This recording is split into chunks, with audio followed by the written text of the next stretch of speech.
We'll take you guys to the Amazon for a little while. And Carl or Chris, would you like give me a hand after half an hour? Because I got to talk about this for a long time. This is a large-scale primary forest conservation project in the very highly threatened southeastern Amazon of Brazil. I'm gonna give you a really sort of quick overview of this project, which is a 30-year, it started from nothing, a wing and a prayer and a crazy idea by people who didn't have a clue what they were doing, to a quite well-developed forest conservation project, probably by area, the largest forest conservation project, single project in the world, I would think, actually, certainly in the tropical world. Again, starting from people, myself, who had no clue what we were doing. And I need a quick overview of this work, the project, and then maybe draw a few what we've learned over 30 years of this conservation battle, and maybe draw a few parallels with what's going on up here. So this is a project with an indigenous tribe in Brazil that has land rights, constitutional land rights to a vast area of forest, which they fought for in the 1980s and 1990s and managed to obtain from the Brazilian government. But let me just say that the Brazilian Constitution of 1988 is very enlightened when it comes to indigenous peoples, and has granted them land rights over their traditional territories. Now that has to be proven and so on, and there's a whole process before they get their territories demarcated, but it's a much more enlightened sort of legal basis than our First Nations or anybody else in the Americas has.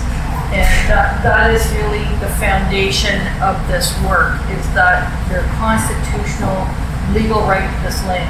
So although legally they have the what is known as the permanent and exclusive user rights to their demarcated territories, in practice it's very different, and that's where the conservationists come in. So I just did that crap little drawing of where we're talking about. Okay, so that's the region. It's in the Xingu River Valley. The Xingu is a large tributary of the Amazon River. This map shows you Kaipo territory in the entire Amazon. Now the entire Amazon, if you overlaid a map of the United States on the Amazon, it's about the same size, okay? So the yellow here is Kaipo territory. The red is deforestation until basically now. It's a wave of deforestation, just like what's happening here, funnily enough. Sweeping from the big population centers of the south upwards, and the Kaipo are right in the middle of it and now surrounded by it. So they have close to 11 million hectares. 11 million hectares is the size of a small country. It's the size of South Korea, for example. Except for, unlike millions of people in South Korea, there's something like 12,000 Kaipo in this whole area. It's definitely the largest single attractive tropical forest in the world that has some form of protection, in this case being an indigenous territory. There isn't even a national park anywhere in the entire world the size of this territory. It's the last surviving large forest in the entire southeastern Amazon. This is what it looks like from space. Now that satellite picture is from several years ago, but it's the same today. So you can see the green chunk of highway territory surrounded by the light brown, which is deforestation for ranching in this case, and the plumes of smoke from the ranchers burning off the last bits of forest to clear for pasture. And this is what 30 years ago conservationists, myself, first saw and thought, well, what's going on here? I mean, something good is going on for forest conservation. And as conservationists, and I was a biologist, and I worked in the Amazon, and that's a whole other story, but I had this connection with Brazil and the Amazon. And that's how it started, just seeing that. Wow. And I was invited to visit Kaipo Village, and again, it's a long story. It has to do with David Suzuki. In 1991, and I flew in to this village because they were all pretty much all flying in at the time. And this is what you see. You see everything outside of Kaipo territory cleared for ranching. Kaipo territory, primary forest. What's going on? This is, it's incredibly striking, and you gotta ask yourself, because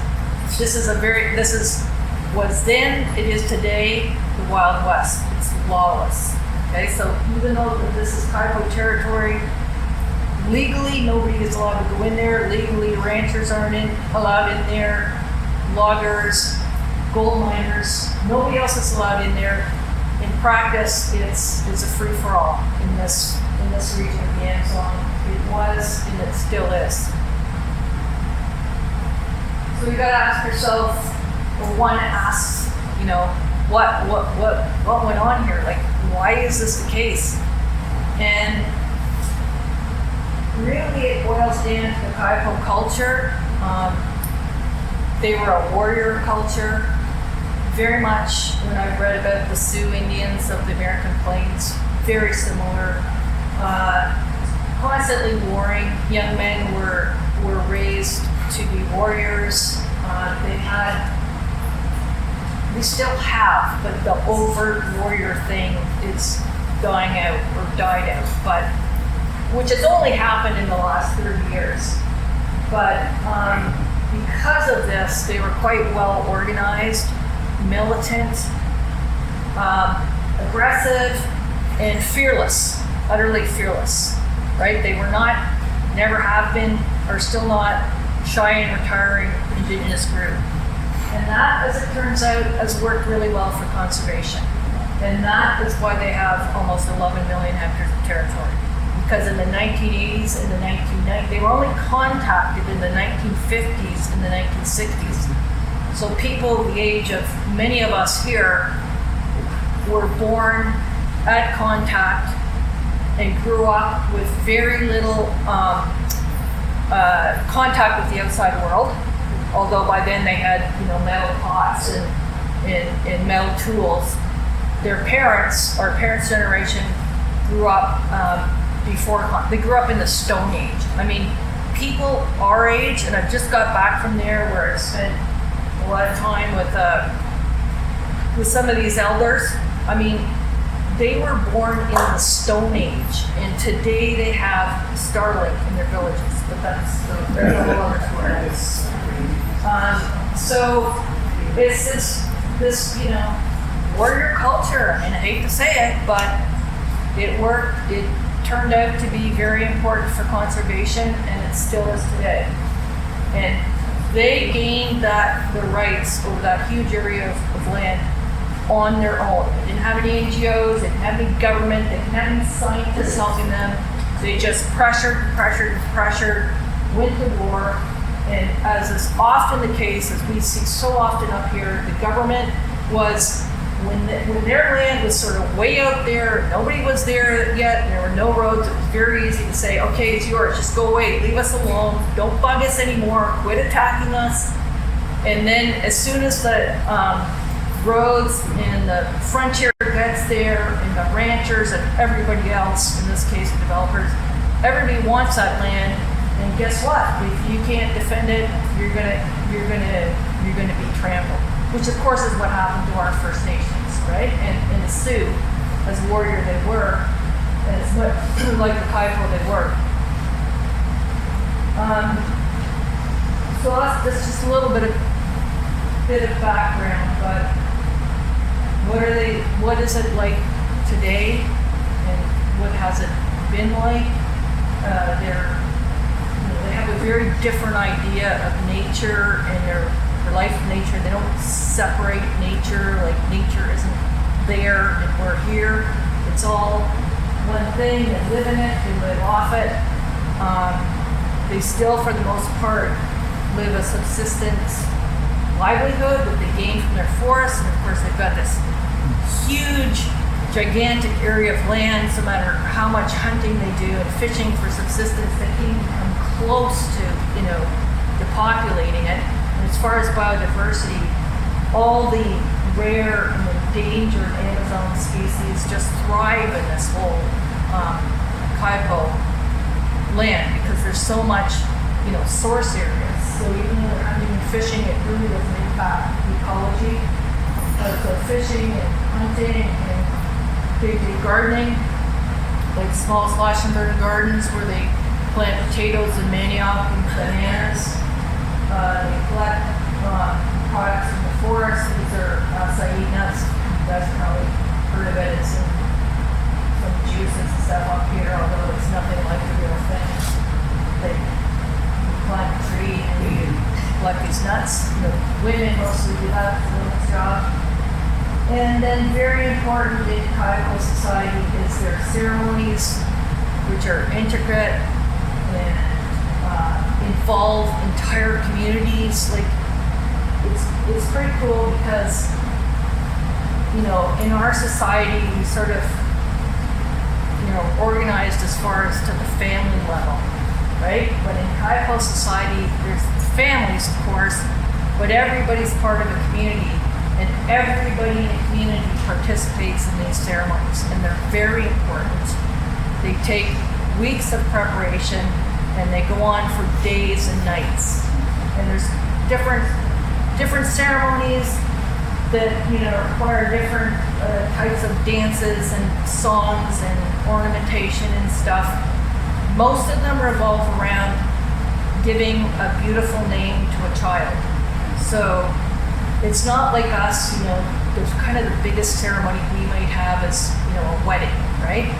For them, it's a child, you want that child to gain social status, you want it to gain a beautiful name. The only way you gain it a beautiful name is by hosting one of these ceremonies, which means you have to, if you're the man, you have to go and organize a communal hunt with all the men, and that's all organized according to age grades and according to age grades. If you're a woman, you have to work really hard in your garden and with the other women and provide all kinds of food. Anyway, these are although the warrior thing, the overt warrior thing and the training of young men has somewhat died out. Interestingly, the ceremonial thing is extremely strong still. And it's really interesting because these people are an unconquered indigenous tribe still, but they're in contact with the outside world. So it's really interesting to see what they adopt from the outside world, what they reject and what they adopt. And again, you've seen as they've kind of made friends with the outside world, because it's a lot easier to get the things you want by being nice instead of killing them, which is what they used to do. Okay, so around contact, or just before contact, there was rubber tappers coming into their area, and they were killing them. And they were killing them because they were killing them, but they were taking the children. Like even I, in my work there, have met people who were not Kaipo, but whose parents had been killed by the Kaipo, and they were raised as Kaipo. And the Kaipo elders tell stories about how they wanted guns. That's the first thing they wanted. And they would watch the settlers, how they used the guns, to learn how to use a gun, and then they would kill them and take the guns. But in around, after contact and what the Brazilians call pacification, which is basically giving people the things they want, like metal pots and metal tools. The pacification happens when the indigenous people realize it's easier to get those things by being nice rather than this endless violence. So these guys were pacified in the 1950s and the 1960s. And so, meaning they stopped, going out and killing the settlers and so on. And therefore the overt kind of warrior thing has receded to the past, although there's still some vestiges of it. And certainly their whole attitude is still very warrior, men and women, right? Women too, like they're even worse than the men, believe me. they're tough. But the ceremonial thing is very, very strong.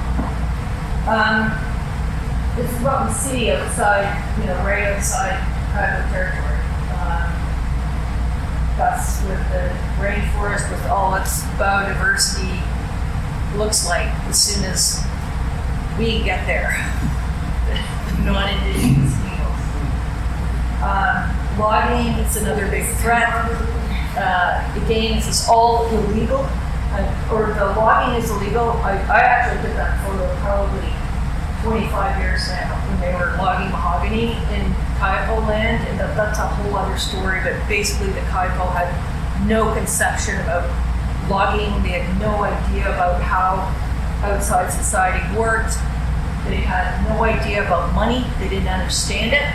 That all they knew is, these guys want to give us, they want to fly us into town where we can go into a supermarket and buy a whole lot of Coca-Cola for our ceremony.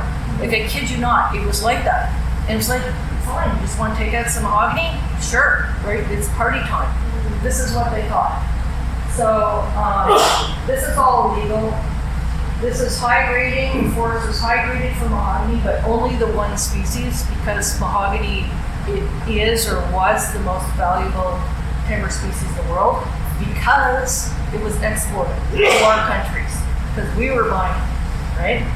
And it's all falsified where it comes from, that it's managed and so on. It's all a lie. There isn't such thing as a tropical hardwood that's managed, okay? So don't ever buy any wood from Brazil. It's all bad. But anyway, today, this pressure still exists to log this whole area for other species. Then we have gold mining, which is this horrible scourge. It not only is utter devastation of watersheds and so on, but culturally it's horribly destructive to indigenous communities. Alcohol, drugs, prostitution. I mean, these gold mining camps are just like, the seediest, most sordid parts of our civilization. So what happened? Fast forward. We managed, on a wing and a prayer, to do a project in one community. The idea of this sort of, at the time it seemed like a very simplistic, idealistic idea, was to provide this one community with an alternative to mahogany logging, because they'd been involved in mahogany logging without understanding any of the implications. I mean, the Kaipo at this stage didn't even have any conception that something could run out.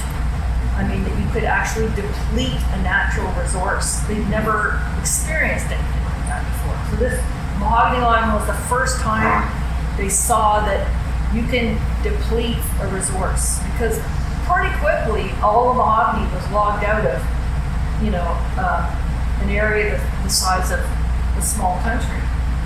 And the roads were coming in more, the towns, the branching, everything, that thing you saw in the satellite shot,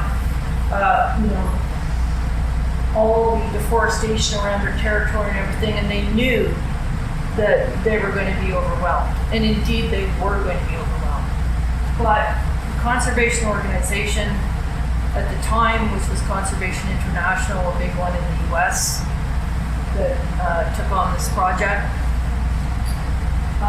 we were able to say, look guys, we think we're not loggers, we're not gold miners, because the other thing you gotta remember is the only contact these people had with outside society was the illegal economy in these frontier regions. So illegal loggers, illegal gold miners, principally, who I always say it would be like handing over your adolescent to a gang, or living in a neighborhood where only there was gangs. Well, what are they going to learn, right? So these guys, and that photo is from 2006. We managed to convene meetings with tribal leadership across the whole territory. After this initial project in the first village actually worked out, they wanted it. They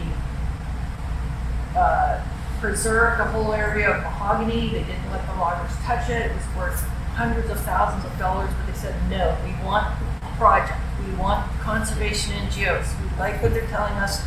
We like them.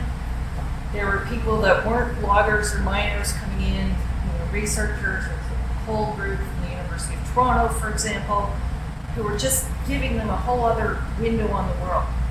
So they decided to make this alliance to ally with the conservation NGOs. And, this is the objective of this work, is to empower Kayako for territorial control, sustainable resource management, because today they need sources of income in their communities to be able to buy the things they want from the towns, and ultimately preserve the forest, right? This isn't a humanitarian initiative. This is conservation. It's all about conservation. And these people are in no way poor. I mean, they've probably got more land per capita than any other people on Earth. There's three investment streams that have proven to be very successful in terms of this empowerment. First, I'll show you this map here. So this is the map of Kayako territory, and the red dots are fire events. That's ranchers burning forest and burning pastures. This is in 2021, but every year it looks the same. And you'll see on the eastern border there's a purple part there. We don't work in that band because the Kayako in that area, which is about 1 million hectares, maybe 1.5 million, about 10% of Kayako territory, they were the first ones that were contacted. The first ones that met this wave of road building and ranching and coal mining and logging. And that happened, really picked up a lot of steam in the 1980s before we were there, before there was any NGOs there. And basically they got swamped, they got involved in it, they didn't know what was going on. And this is just a complete, that 1.5 million, 1,200,000 hectares is just completely trashed. We don't work there. You can see the yellow is all mining, that's all gold mining. And what you can't see is all the logging. It's all been heavily logged and it's just trashed. Everything to the west of there, which is around 9.5 million hectares, this is what receives the conservation investment, which I'll tell you where that comes from. But this is what we show our donors, right? See? You can see it from space. It's true, right? Where your investment is going, it's green. where your investment isn't going, it's trashed.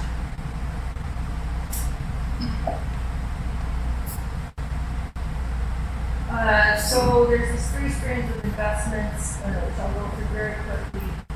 But the new political institutions, basically we've helped them set up and administer their own nonprofits in the local towns, which are like their outposts in the outside world where they can deal in the outside world. We help them with all the administrative tasks, like writing reports, like writing proposals, like doing accounting, like managing. I mean, they're not, I don't even know of one Kayako is actually functionally literate, so they're a ways away from being able to do that. But it's this alliance. We do what we know how to do. They do what they know how to do. They've got the rights to the territory. They want to protect the territory, and they know how to do that. And our job is to help them do that and continue to do that and understand the threats, the world that they're immersed in, the outside world they're immersed in, and the threats that they face. I mean, as I said, they didn't know anything about money. They still have a hard time understanding it. They knew nothing about our legal system. They didn't know what legal meant or illegal meant. It meant nothing to them. Like, nothing, right? So there's three of these local Indigenous Kayako not-for-profits, NGOs, and there's three of them because the territory is much too large to be able to logistically work out of one of them. So one's in the northeast, northwest, and the southwest. Boats, trucks, and I don't know what else. So that they can, a united Kayako is a strong Kayako. So we do everything we can to promote that. Again, there's a bunch of Kayako standing outside their one of their northeastern NGO.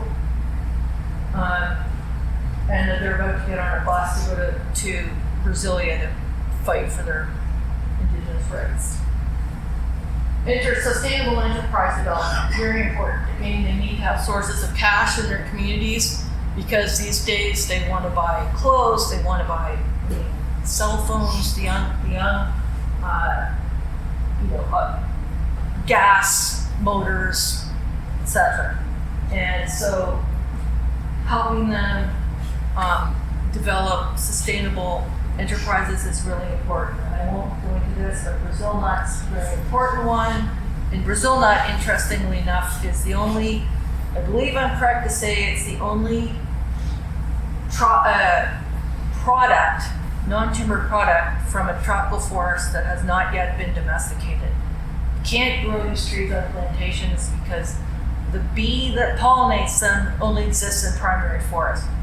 So it's a great, and there's something called kumaru nut, which is kind of like a walnut, but when it's breaking open to extract the seeds. It's used in the cosmetic industry. The company called Lush buys all our kumaru nut. Sport fishing, catch and release sport fishing, which has been very, very successful on two wilderness rivers in the Kayako. That's just a shot of one of the rivers in the dry season.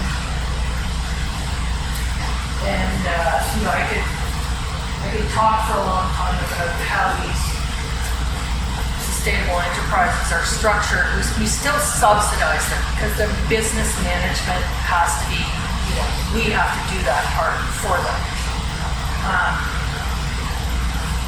But the key here is that the benefits that are generated by these enterprises are equal access. They're not just for elites, right? Anybody can go out into the forest and collect Brazil nuts and kumaru nuts. Almost anybody can work in the ecotourism or sport fishing, but there's other community benefits that happen. The key here is everybody has to benefit. And when everybody benefits in a community, it wins over the loggers and miners who are constantly trying to bribe individual Kayako into letting them in.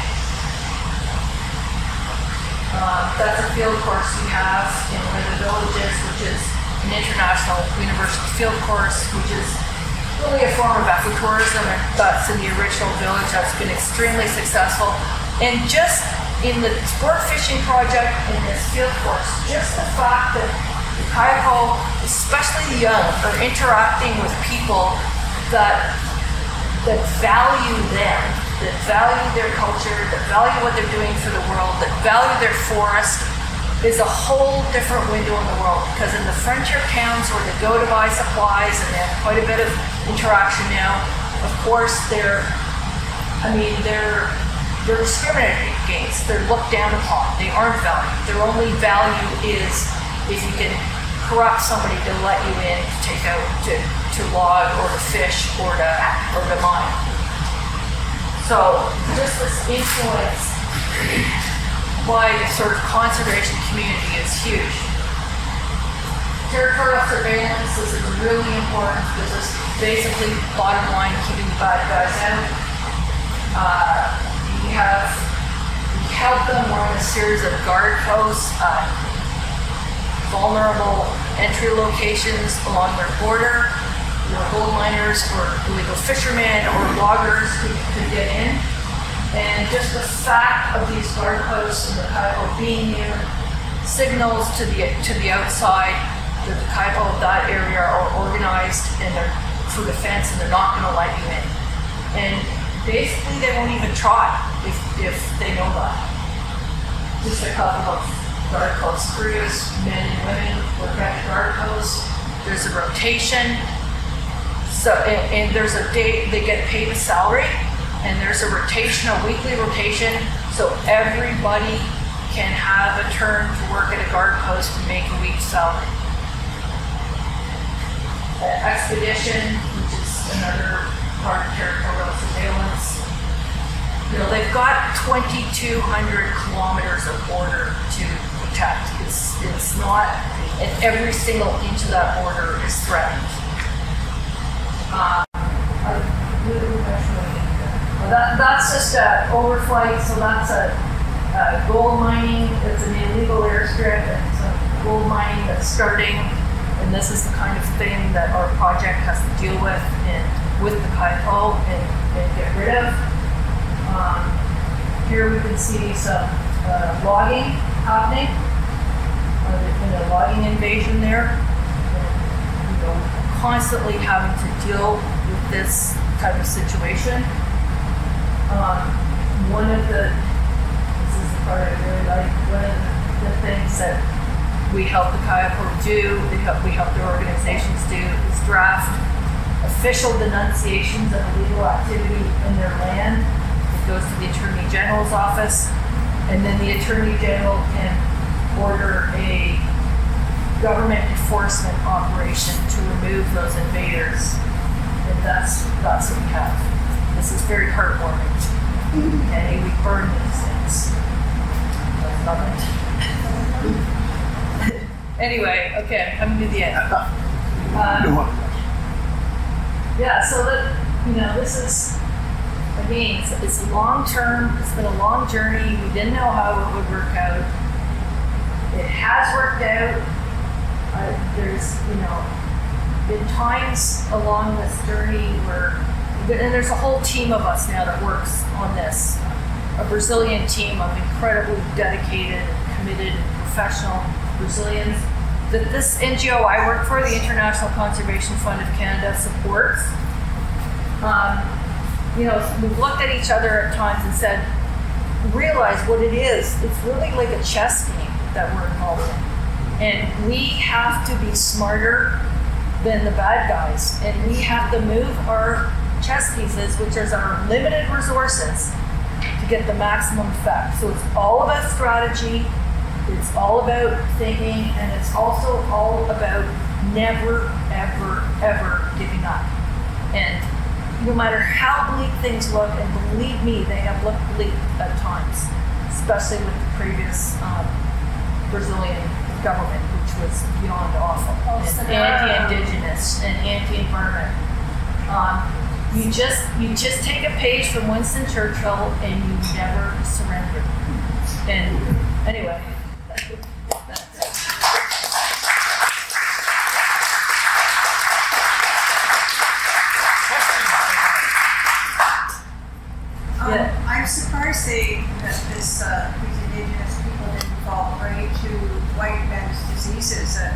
mention anything about them getting sick with communicable diseases? What happened? They did.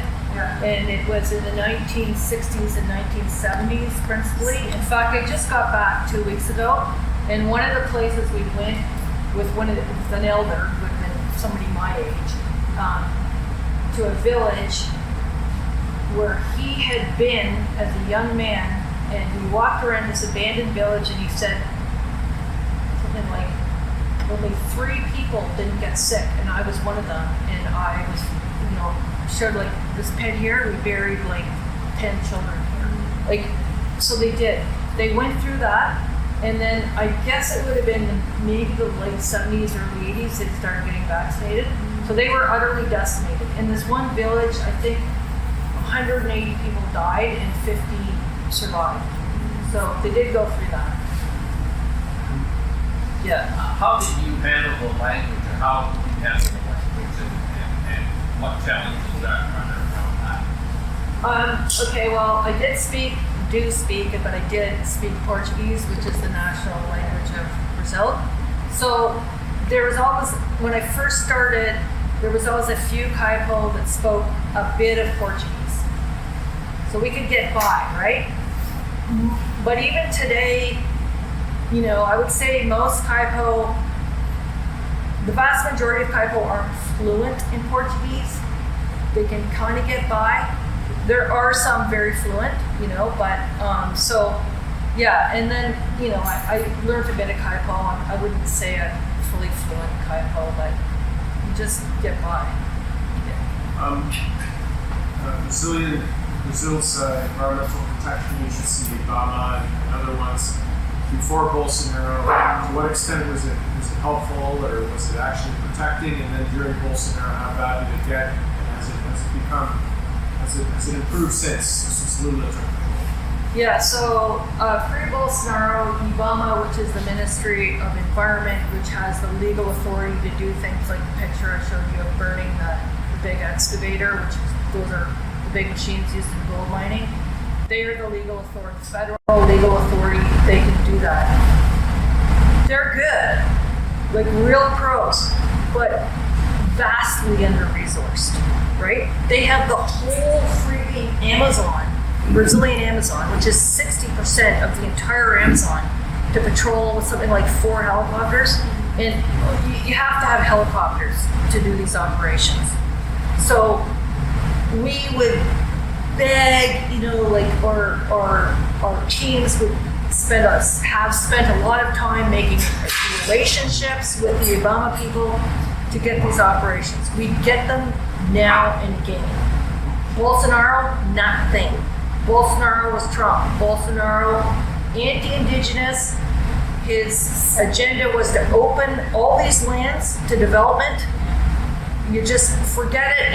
Indians have to now, be integrated into our society, blah, blah, blah. And we had nothing. That's when I said, it was sort of like, Britain in 1940.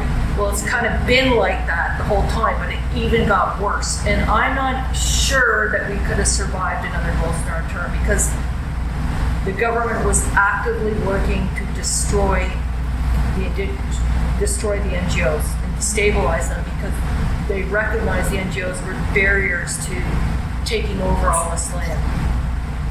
And things now, they're way better.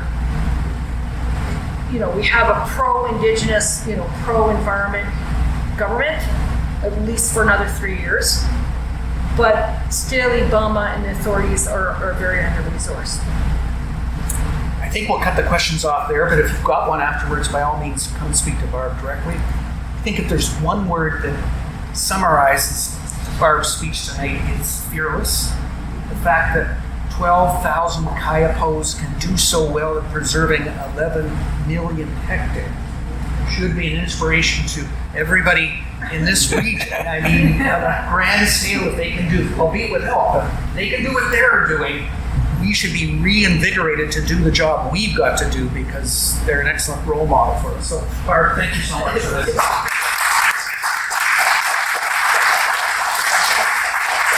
Donation will be made in Barb's name to the charity of her choice, which I pretty sure which one that is. And come back again anytime. I mean, you're related. It It'll seems be the to. blue mountain watershed. It will be. Okay, well, thanks. Okay, Mr. President. Thanks, Barbara. Okay. So that concludes our annual general meeting. We can adjourn, but you don't have to leave. Have a